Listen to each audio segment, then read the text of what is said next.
Hello everyone, it's Iveoma, your guide to Africa, and today I'm here to tell you guys about how you can drive in Lagos, Nigeria. All of this is coming up. Please make sure to like, share, and comment. That is an excellent way for you to support my channel. Thank you. First things first, number one, please just go ahead and get that Nigerian driver's license. If you have a foreign driver's license, like something from the US, UK, Scotland, Ghana, whatever, you can drive up to 3 months in Nigeria with your foreign driver's license. And if you have an international driver's license, you can drive up to 1 year in Nigeria. So the reason that I'm going to tell you to just go ahead and go get it is because when you're driving, let's be honest, you're going to be pulled over at some point in time. I don't want you to give your American passport, your Canadian passport. So let me tell you, when you do that, their eyes are shining, gleaming, like, nah. I don't want that life for you. What I want you to do is just hand over a Nigerian permit or a Nigerian driver's license. And so right now, actually, I've been driving for the past couple months with this slip of paper. I started the process to get my Nigerian driver's license. This is what I've been driving around with in the meantime. This is a new driver's license application form, and it's stamped and it's signed. I applied before COVID happened. Let me explain the process. Go to a motor vehicle place near you and you apply for this, and then you have to drive around with this piece of paper until they call you or text you for you to come in, and it's called capture. Capture means they capture your photo for a driver's license. So normally the process is I'm supposed to drive around with this 3 months, then they get back to me, and then after that I go and I get a picture taken of myself to have a legitimate driver's license. Because of this pandemic, everything's been delayed. Followed up, they told me that there's a backlog and they're gonna get to me when they get to me, so we're gonna see when I'm gonna actually get a Nigerian driver's license, but at least I have this piece of paper.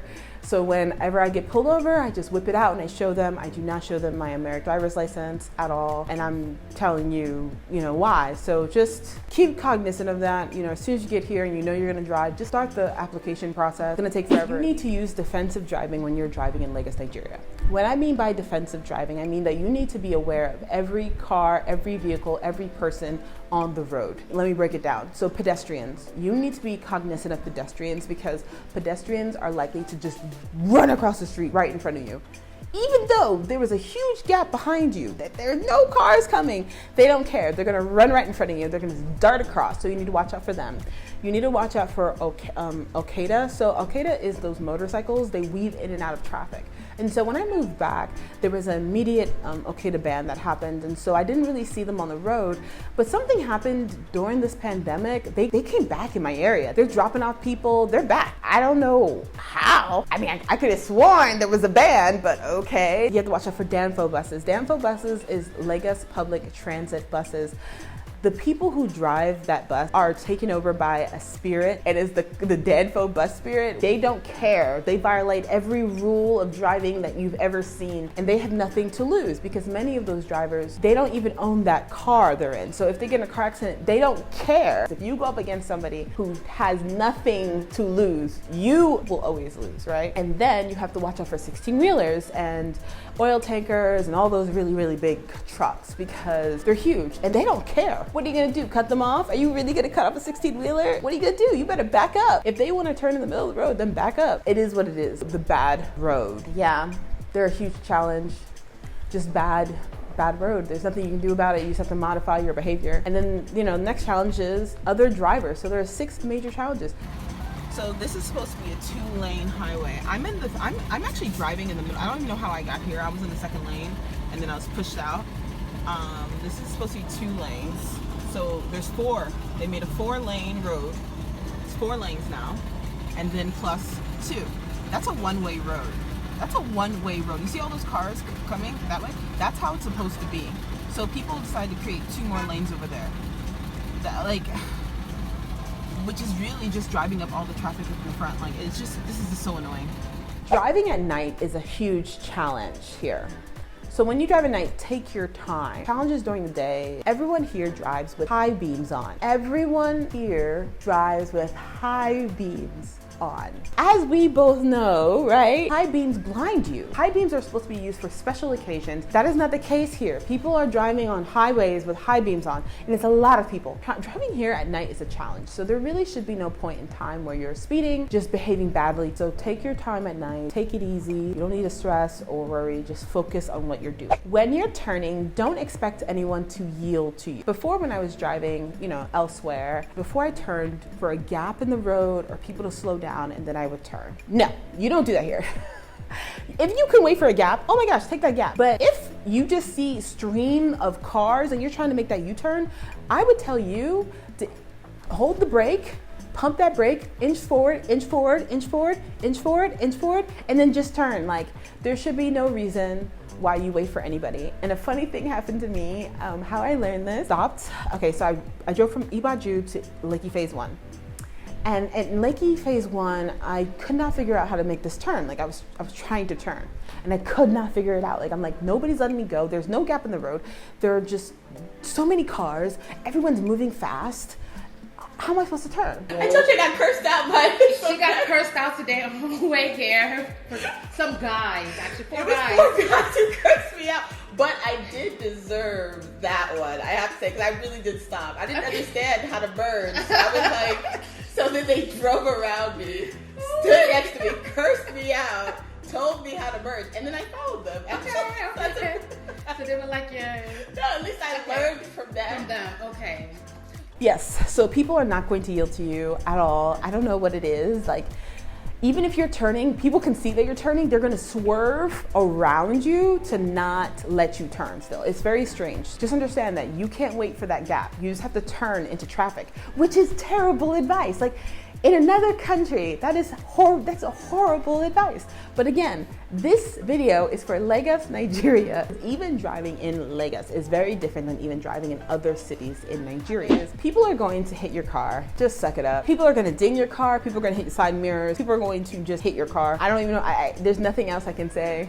Just accept it. There's no follow-up to that. That was just me letting you know the situation. And I'm driving this big old SUV, like, I loved having this car. I love having this car, period, but I kind of miss my Corolla because I feel like I would be sitting pretty like this car without always worrying about if a car is gonna hit my side mirrors, because cars hit my side mirrors all the time when traffic gets this tight. Do not make eye contact with any street vendor unless you plan to buy from them. They are looking at every car. They're looking for that eye contact. They're looking for it. Avoid all eye contact unless you want to purchase. Think of it kind of as don't waste their time. Check your brake fluid. I check my brake fluid once a week at least. If I feel like I've been using it a lot, I'll check it twice. I am all about that brake fluid. Foot is on my brake all of the time. Okay, so here's the thing about car accidents here. People will park their car and get out of their car and have a fight with this other driver, and it doesn't matter where it is. So if you're in a roundabout, they're going to park in front of you. They don't care. In general, when you're in a car, you should really keep your car door locked anyway in any country. If your window is down, you need to make sure your purse or your valuables are on the floor. There should be no reason why anything is on the passenger side seat. With the street vendors is mixed in with area boys, right? So area boys are these hoodlums. Like, is that the word?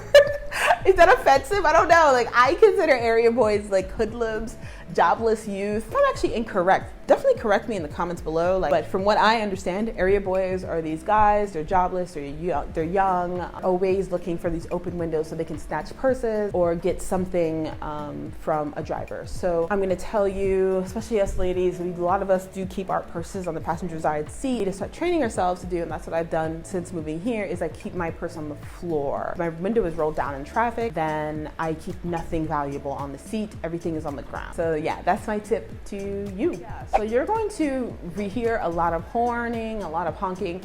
It means nothing. Just ignore it. Like,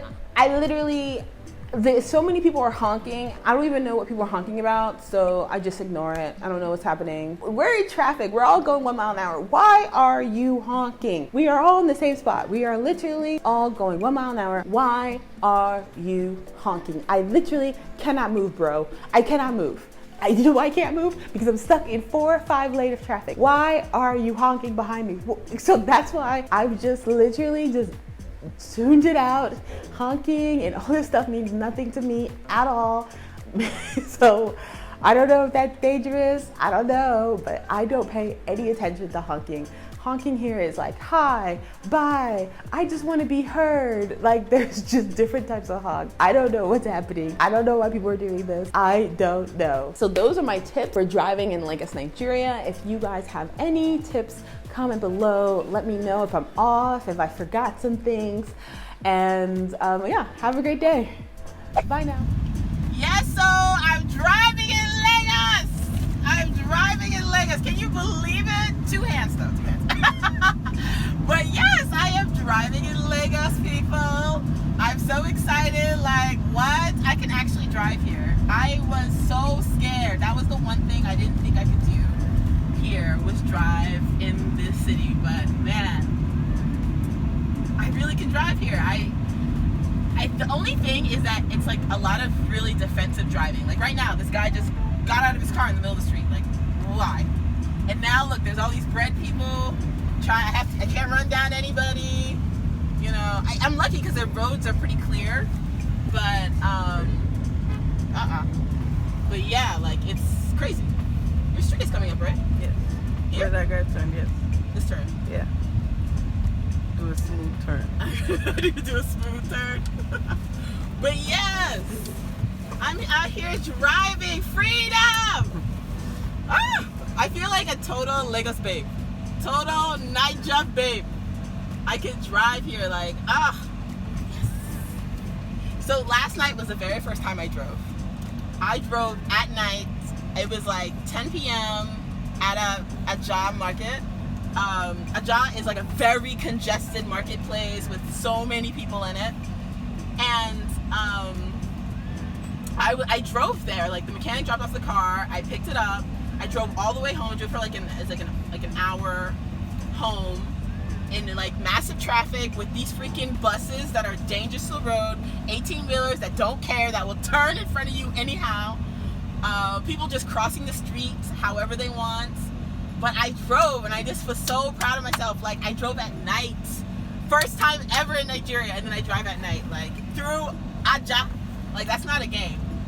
So now I'm just very confident. I'm just taking corners. Because what the tip is, since everybody is crazy, I'm crazy too. You want to be crazy? I'm crazy too. Like earlier today, I rolled down the window and a bus was trying to like turn in front of me, and I cut him off, right? Well, he tried to cut me off. I rolled down the window and said, do you want to jam me? Do you want to jam me? And then he just let me go. He was like, I don't want any of this trouble. This girl is freaking. So yes, and plus because I'm driving an SUV, like I feel like very confident. Like in the States, I have a Toyota Corolla, so this is not my car, but I'm so happy that I get to drive it at least for a while. So we'll see. But yeah, I'm just driving around like Lagos. I'm free. So yeah, that's what I wanted to let you guys know.